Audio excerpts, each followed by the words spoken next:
జిల్లాలో వచ్చేటువంటి 12D బస్సులు కానీ అదేవిధంగా 68D బస్సులు కానీ ఇక్కడ సక్రమంగా రానటువంటి పరిస్థితి ఉంది. ఎందుకనంటే అక్కడ కృష్ణారాయుడుపేట దగ్గర లింక్ కెనాల్ ఏదైతే ఉందో ఆ కెనాల్ పైన బ్రిడ్జి అనేటువంటిది కాజ్వే కూలిపోయింది.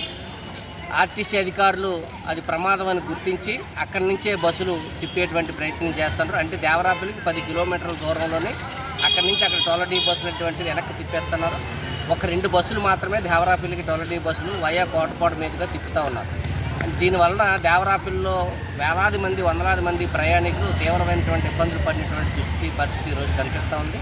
ఈ ప్రభుత్వానికి కనీసం మెడకాయ మీద తలకాయ అనేటువంటిది లేదు. 2 నెలల నుంచి అక్కడ బ్రిడ్జి అనేటువంటిది కూలిపోయి ప్రయాణికులు వందలాది మంది వయా కొత్తవలస మీదుగా పెందుర్తి విశాఖపట్నం అనేటువంటి ప్రయాణికులు తీవ్ర ఇబ్బందులు పడుతూ ఉంటే ఆ కాజువేకి 91 లక్ష రూపాయలతో ఎస్టిమేషన్ వేసి కాంట్రాక్టర్కి ఇచ్చాం. కాంట్రాక్టర్లు ఎవరు ముందుకు రావట్లేదని చెప్పేసి నిసిగ్గుగా ఈరోజు ప్రభుత్వం చెప్తా ఉందనంటే సిగ్గు లేకుండా ఈరోజు మనకి ప్రజల పట్ల ఈ ప్రభుత్వానికి ఎంత ఆదరణ ఉంది, ఎంత ప్రేమ ఉంటుంది మనకు అర్థమవుతూ ఉంది.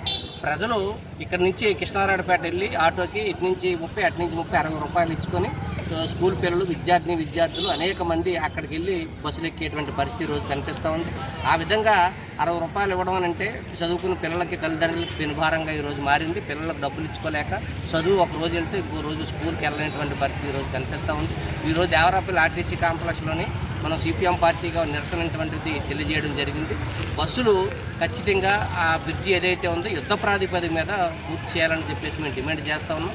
ఈ ప్రభుత్వం మేము కాంట్రాక్టర్కి ఇచ్చాం, కాంట్రాక్టర్లు రావట్లేదని అంటే ఇప్పటికే ఈ రాష్ట్రంలో ప్రభుత్వం వచ్చిన తర్వాత కూటమి ప్రభుత్వం కోట్లాది రూపాయల పనులు చేశారు. పనులు చేసిన డబ్బులకి ప్రభుత్వం కాంట్రాక్టర్లకు ఎవరికి డబ్బులు ఇవ్వలేదు. వాళ్ళు ఆత్మహత్యలు చేసుకునేటువంటి పరిస్థితుల్లో ఈరోజు ఉన్నారు. వాళ్ళ పిల్లలు పుస్తులతో తాకట్టెట్టేటువంటి పరిస్థితుల్లో ఈరోజు ఉన్నారు.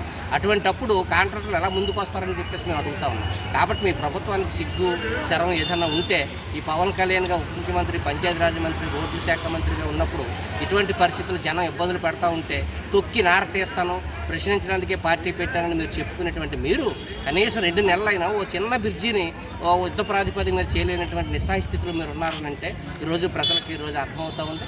కాబట్టి వెంటనే కృష్ణారాయుడుపేట బ్రిడ్జి ఏదైతే ఉందో దాన్ని యుద్ధ ప్రాతిపదికన పూర్తి చేయండి.